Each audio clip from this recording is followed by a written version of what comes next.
Hello friends, welcome back to my channel. आज हम start करने वाले हैं हमारा टीजीटी साइंस का पेपर सॉल्व करना। टीजीटी साइंस में हम सिर्फ फिज़िक्स के जो क्वेश्चंस आए होंगे, कितने भी हों 20-30 जितने क्वेश्चंस आए होंगे आउट ऑफ 60, हम वो सॉल्व करेंगे सिर्फ। देखो, टीजीटी साइंस का पेपर आपको क्रैक करना है तो आपको पीसीबी में से एटलीस्ट 2 में आपको एक्सपर्टीज़ होनी चाहिए।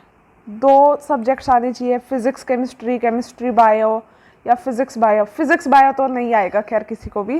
केमिस्ट्री के साथ कॉम्बिनेशन बना लो, या तो फिज़िक्स का या बायो का, कोई भी 2 कर लो, आपका हो जाएगा। लेकिन मुझे ऐसा लगता है कि फ़िज़िक्स को अगर ना छोड़ो तो बेटर है, क्योंकि फ़िज़िक्स समटाइम्स इसका मेजर पोर्शन कवर कर देता है। अराउंड 25 क्वेश्चंस, 25 तक क्वेश्चंस कवर कर देता है आउट ऑफ 60। अगर आप 25 क्वेश्चंस ही छोड़ देंगे तो फिर बात नहीं बन पाएगी। तो लेट्स स्टार्ट।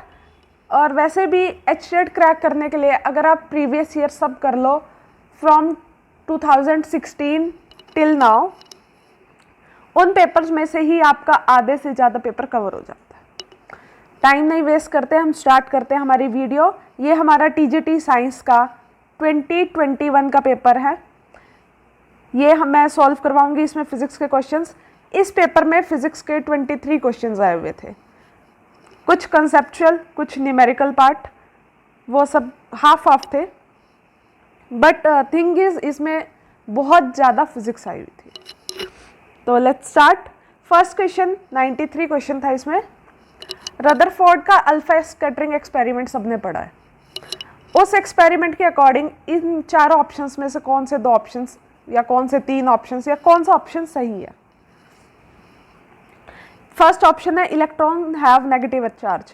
रदरफोर्ड का अल्फा एक्सपेरिमेंट इलेक्ट्रॉन्स के बारे में था ही नहीं, तो ये तो गलत हो गया।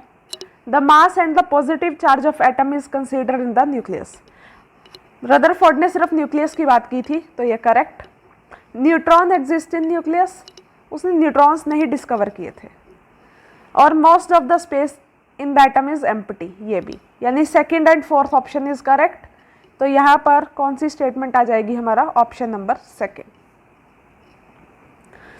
Next question number 96। इसमें आपको मैच द फॉलोइंग करना है, छोटे बच्चों की तरह, बट आपके कॉन्सेप्ट्स क्लियर होने चाहिए। ये वाला था क्वेश्चन हमारा मिरर्स पे। यहाँ पर आपको बोला है, फर्स्ट आपको रे दिया है और आपको ये बताना है कि वो रे कहाँ से होकर जाएगी इन द मिरर। पहली रे है सेंटर ऑफ कर्वेचर की। सेंटर ऑफ कर्वेचर वाली रे को हम नॉर्मल बोलते हैं, और नॉर्मल हमेशा सीधा जाता है। वो हमेशा ये वाली रे हमारी कहाँ से होकर चली जाएगी? हमारी मिरर में से, यानी इसका ऑप्शन आ जाएगा डी। रे थ्रू फोकस, जो भी रे फोकस में से जाएगी वो प्रिंसिपल एक्सिस के पैरेलल हो जाती है। नेक्स्ट, रे फ्रॉम इनफाइनाइट डिस्टेंस, जो इनफाइनाइट डिस्टेंस से रे आएगी यानी पैरेलल आएगी, वो फोकस में इमर्ज हो, वो फोकस पे चली जाएगी। और जो इन्फिनिटी से रे आएगी वो पैरेलल टू द इमर्ज हो जाएगी फोकस में। तो इसका हमारा जो आंसर बनता है वो बनता है हमारा फर्स्ट। Question number 98। इसमें बोला है कि एक रडार है, वो देखो क्वेश्चन आपको स्टोरीज बना के देंगे बट आना वही एक चीज़ है। ये 9th क्लास का आपने एक चैप्टर पढ़ा होगा, सोनिक वेव्स, साउंड वाला चैप्टर था, उसमें अल्ट्रासाउंड वेव्स की बात थी, उसी में से क्वेश्चन है। एक radar is able to detect the reflected waves from an enemy aeroplane after a time interval of this. कि कोई रडार है यहाँ पर लगा हुआ है, यहाँ कोई प्लेन जा रहा है, उसमें से उसने रेज डिटेक्ट की, कितनी देर बाद? इतनी देर बाद। अब रडार का मतलब होता है रे यहाँ से गई फिर वापस आई, तो उसने इतनी देर में डिटेक्ट की। किस स्पीड से थी वो वेव्स? इस स्पीड से। तो हमें ये बताना है कि उसने कितना डिस्टेंस ट्रेवल किया। देखो, अब यहाँ रडार था, यहाँ कोई प्लेन था हमारा, इसने पहले यहाँ गया फिर यहाँ गया, यानी इसने कितना डिस्टेंस ट्रेवल किया? 2x। हमें सिर्फ x निकालना है। 2x is equal to velocity into time, velocity और टाइम दिया हुआ आपको, फॉर्मूला यहाँ लग जाएगा, आपका सॉल्व हो जाएगा ये। नेक्स्ट क्वेश्चन, इसमें बोला है कि when vapour pressure of a liquid is equal to the atmospheric pressure, जब भी किसी लिक्विड के वेपर्स का प्रेशर उसके एटमॉस्फेरिक प्रेशर के इक्वल हो जाता है तो लिक्विड बॉयल होना स्टार्ट हो जाता है। तो इसका आंसर आएगा द लिक्विड बॉयल्स। अब ये तो कॉन्सेप्ट्स हैं, अगर क्लियर है तो आंसर पता होंगे, नहीं क्लियर है तो फिर आपके वही गेस चलेंगे। Next question, where is the lower end of lightning conductor fixed in a building. एक बिल्डिंग होती है, उसके ऊपर हम एक लाइटनिंग कंडक्टर लगाते हैं कुछ इस तरह का, उसका सबसे नीचे वाला भाग कहाँ लगता है, हम इसको क्या बोलते हैं, एक और चीज के नाम से पढ़ते थे हम इसे, अर्थिंग। अर्थिंग का मतलब अर्थ के अंदर सेटल करना, अर्थ के नीचे सेटल करना, यानी कि उसका जो सबसे नीचे वाला पार्ट है वो ग्राउंड के अंदर होता है, अर्थ के अंदर होता है।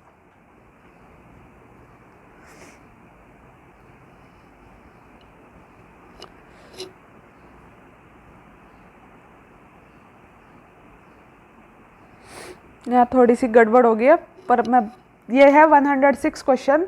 इसमें बोला है कि एक मैग्नीफाइंग ग्लास है, उसकी फोकल लेंथ इतनी है, हमें उसकी मैग्नीफिकेशन निकालनी है।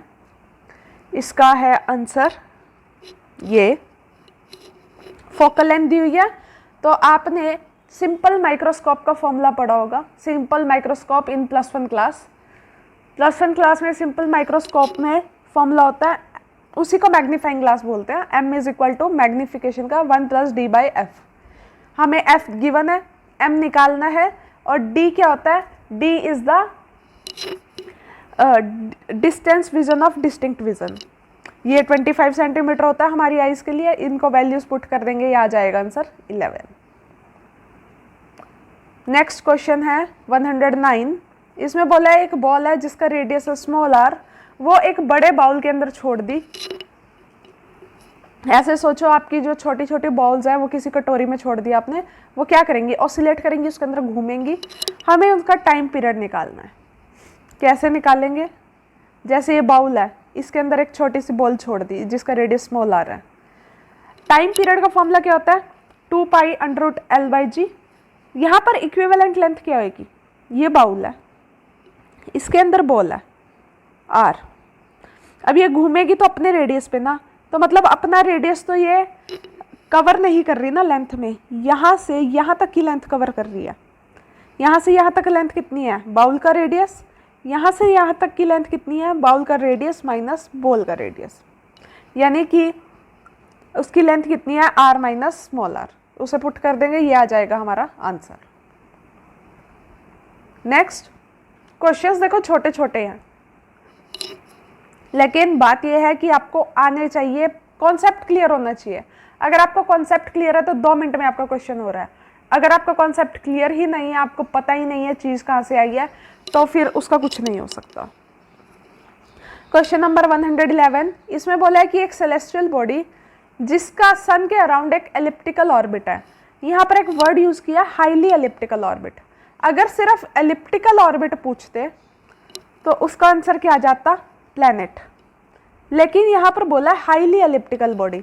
हाईली एलिप्टिकल ऑर्बिट किसकी होती है, कॉमेट्स की होती है। जो जिनकी ऑर्बिट हाईली एलिप्टिकल होती है वो सन के अराउंड जिनका चक्कर लगता है कुछ 1000 ईयर्स में, प्लैनेट्स का ईयर्स में लग जाता। ठीक है, यही फर्क था, इसीलिए क्वेश्चन सबने प्लैनेट लिखा होगा, बट वही बात है इसमें वर्ड को नहीं देखा ना, हाईली को। नेक्स्ट इसमें बोला है कि N1, N2, N3 are the fundamental frequencies of 3 segments into which a string is divided, then the original fundamental frequency N। तीन फ्रीक्वेंसीज दी है N1, N2, N3 किसी स्ट्रिंग की। अब उसकी ओरिजिनल फ्रीक्वेंसी निकालनी है N, तो क्या आएगा, ये उसका आंसर है। ये फॉर्मूला ये है, इसमें तो कुछ एक्सप्लेन करने की नीड नहीं है। नेक्स्ट क्वेश्चन, एक रेनबो की सर्कुलर शेप होती है, सबको पता है, वो क्यों होती है। इसमें 4 ऑप्शन है। अर्थ स्फेरिकल है इसलिए, नो। रेन ड्रॉप स्फेरिकल है, यस। रेन ड्रॉप्स की जो शेप होती है वो स्फेरिकल होती है, इसलिए उनकी शेप इस तरह निकलती है रेनबोस की। तो इसका आंसर आएगा rain drops are spherical. Next 122, ये वाला एक न्यूमेरिकल, अच्छा न्यूमेरिकल है जो मैंने पीजीटी में भी देखे हैं, पीजीटी फिजिक्स में भी देखा है ये न्यूमेरिकल सेम, और सेम न्यूमेरिकल आपका टीजीटी में भी है। इसमें बोला एक कॉपर ब्लॉक है जिसका मास है 10, जो कितने टेम्परेचर पे हीट किया जा रहा है इस पे, उसको सडनली एक आइस पे रख दिया। अब किसी गर्म चीज़ को आइस पे रखोगे वो तुरंत मेल्ट हो जाएगी। वो मेल्ट कैसे होती है?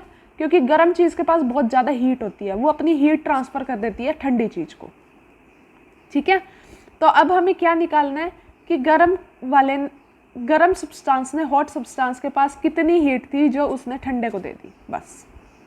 तो हमें निकालना है कि कितनी आइस मेल्ट हुई। इसके लिए कैसे करेंगे? आपके पास स्पेसिफिक हीट दी हुई है कॉपर की, तो हीट लॉस निकालेंगे कॉपर में कितना हुआ, Q m into C. C is the specific heat. ये क्या आ गया? मास इसका दिया हुआ है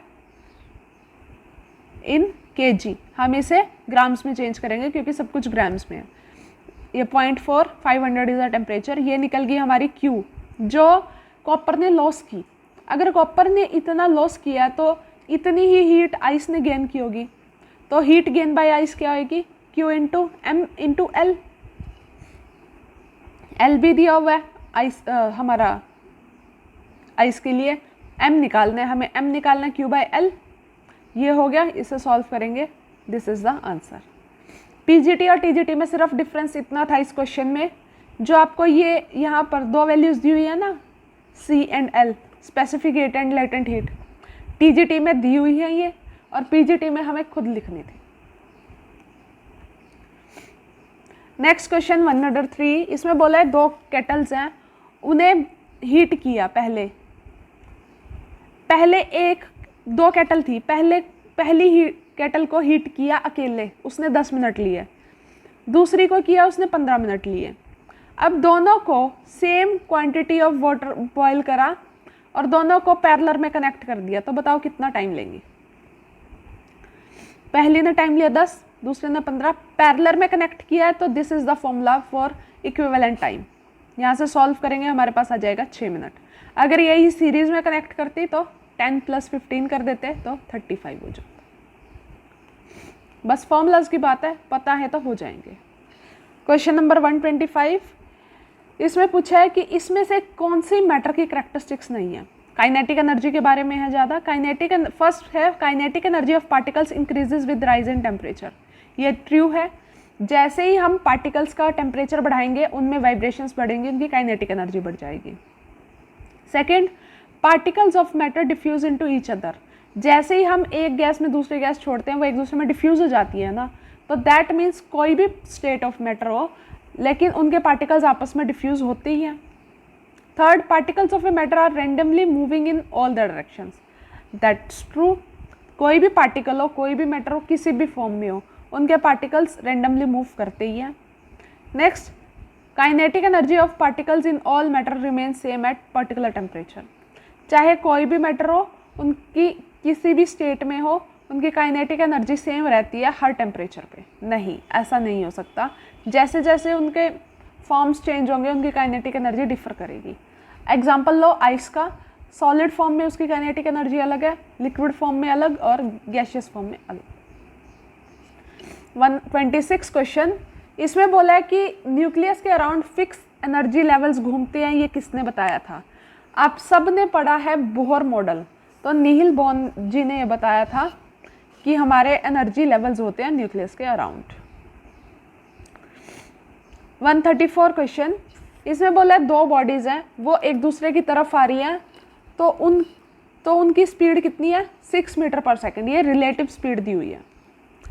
जब वो एक दूसरे के साथ जा रही है तो उनकी स्पीड इंक्रीज हो गई 4 दोनों की। तो हमें उन दोनों की बॉडीज़ की स्पीड निकालनी है। सपोज एक की स्पीड v1 है, एक की v2। जब वो अपोजिट जा रही हैं तो उनकी स्पीड क्या आई? v1 + v2 यानी 6। और जब वो सेम डायरेक्शन में जा रही है तो उनकी स्पीड एक की ज़्यादा होगी एक की कम, v1 minus v2 into is equal to 4। दोनों को सॉल्व कर लेंगे, हमारे पास स्पीड्स आ जाएंगी 5 और 1। नेक्स्ट, एक स्क्वायर फ्रेम लिया है जिसकी साइड L है, जो कैरी करंट कर रहा है I, तो उसके फील्ड, मैग्नेटिक फील्ड उसके सेंटर पे है B। सेम करंट फ्लो कर रहा है एक सर्कुलर कॉइल में जिसका पैरामीटर सेम है जो स्क्वायर का था, तो उसके सेंटर पे मैग्नेटिक फील्ड है B डैश। दोनों का रेशियो निकालना है। Magnetic field at the centre of the coil, formula लगाएंगे direct, mu naught I by 2R, correct. R को हम चेंज कर देंगे इन सर्कमफ्रेंस। सर्कमफ्रेंस को हमने यहाँ P लिखा है ताकि हम पैरामीटर से रिलेट कर सकें। P बाय 2 पाई, ये फॉर्म बन गया इसका। सेंटर ऑफ द स्क्वायर पे निकालेंगे, उसके लिए भी हम फॉर्मूला यूज करेंगे।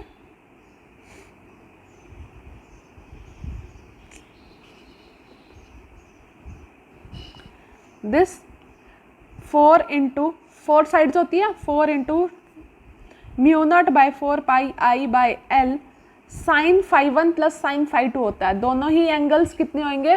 45 के, क्योंकि स्क्वायर है। तो यहाँ पे जैसे इसे सॉल्व करेंगे ये आ जाएगा। हमारे पास B1 भी आ गया, B भी आ गया, B डैश भी आ गया। इन दोनों का रेशियो ले लेंगे, हमारे पास ये आ जाएगा। ऑप्शन 1 क्या हो जाएगा इसका आंसर?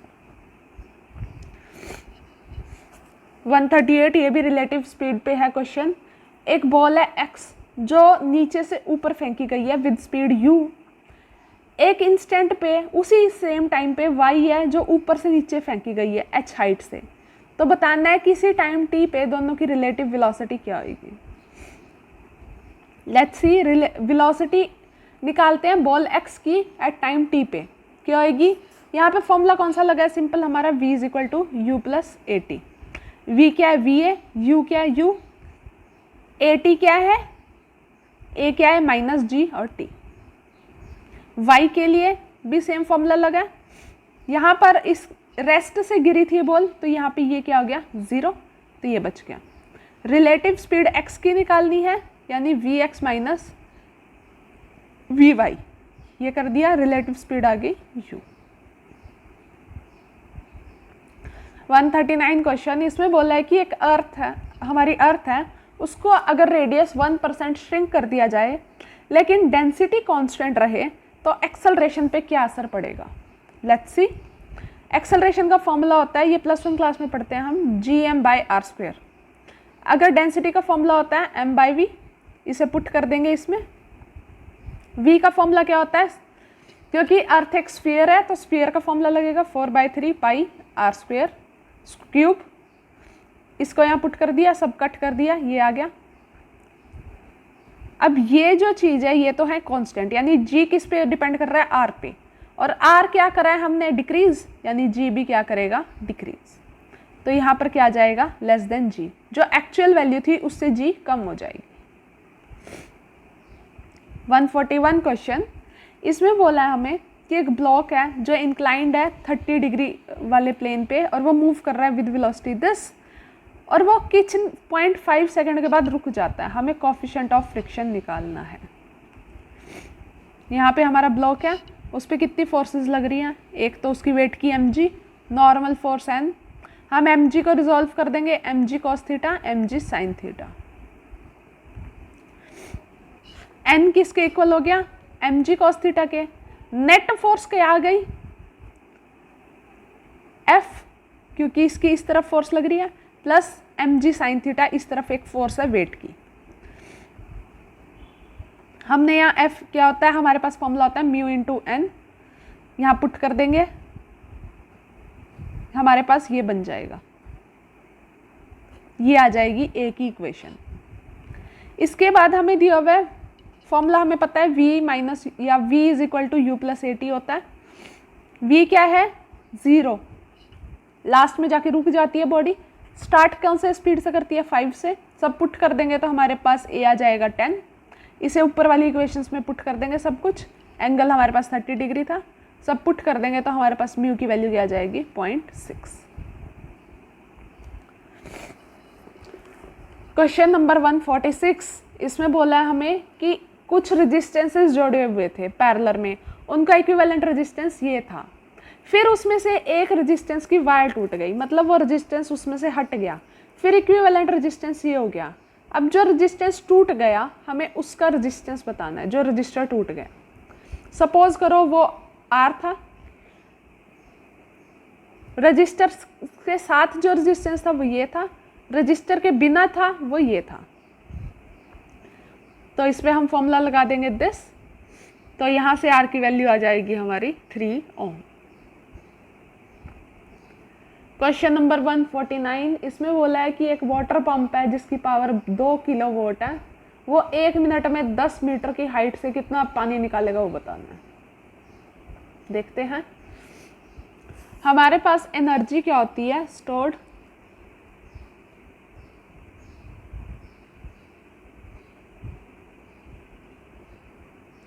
mgh, और पावर क्या होती है एनर्जी बाय टाइम। ये फॉर्मूला बन गया हमारे पावर का। पावर गिवन है, हमें मास निकालना है, यहाँ से मास निकल गया 1200 किलो। अब यहाँ पर ना लीटर में लिखा हुआ है, लेकिन ऑप्शन में जो आप चेक करोगे वो आंसर सारे केजी के हैं, तो आपका 1200 ही आंसर रहेगा। ये थोड़ा डाउट में भी गया था question, but as you know हर एक चीज़ बोर्ड के अकॉर्डिंग ही होती है। लास्ट क्वेश्चन इस वाले पेपर का जो फिजिक्स का था, इसमें बोला है कि 2 रोड्स हैं, उनकी लेंथ है दिस और उनके लीनियर एक्सपेंशन के कोफिशिएंट्स हैं ये। तो ये बताना है कि वो लेंथ से कैसे रिलेटेड है। जो लीनियर कोफिशिएंट्स होते हैं वो इस तरह से रिलेटेड होते हैं, रेसिप्रोकल। तो यहाँ से दोनों सॉल्व करेंगे तो ये आंसर आ जाएगा। इसके लिए आपको फॉर्मूला याद होना चाहिए। अगर फॉर्मूला पढ़ा है, याद है, थोड़ा रिमाइंड है तो भी आप कर पाओगे, अदरवाइज तो नहीं कर पाओगे। इसका मतलब आपको इसके लिए देखो, यहाँ से पेपर में देखो, यहाँ सिर्फ +1 और +2 प्लस 11 12 के ही क्वेश्चंस थे सारे। 9 10 से कॉन्सेप्ट्स उठाए थे, लेकिन उनको सॉल्व करने के लिए आपको +1 +2 का लेवल होना चाहिए था। इसका मतलब अगर आपको टीजीटी साइंस में फिज़िक्स का प्रिपेयर करना है, चाहे वो HTET के लिए प्रिपेयर करना हो या फिर आपको स्क्रीनिंग के लिए प्रिपेयर करना हो, तो आपको कम से कम +1 +2 को पढ़ना ही पढ़ना पड़ेगा। और इस बार तो स्क्रीनिंग में सब्जेक्ट पार्ट बहुत ज़्यादा होने वाला है। सो बी केयरफुल और अपना PCB को बहुत अच्छे से प्रिपेयर करो। टीजीटी साइंस वाले बच्चों, तो जिन्होंने फिल किया उनके लिए तो एकदम कंपलसरी है। आप ये वाले क्वेश्चंस भी देखोगे प्रीवियस ईयर के, तो आपको बहुत बहुत हेल्प मिलेगी। और आपको ये वीडियो कैसी लगी प्लीज़ बताइएगा कमेंट सेक्शन में, और इस तरह की और वीडियोस के लिए भी मुझे मोटिवेट करो। अब अगर इस पे व्यूज़ ही नहीं आएंगे तो फिर मेरा नेक्स्ट वीडियो बनाने का भी मन नहीं करेगा ना। तो प्लीज़ अपने फ्रेंड्स के साथ शेयर करो, जिनको ज़रूरत है उनको बताओ चैनल के बारे में, and spread the video, viral कर दो। मजाक की बात है, बट ओके। वीडियो देखते रहना, और अभी मैंने मैथ्स की भी अपलोड किया, वो भी देखते रहना। Thanks for watching.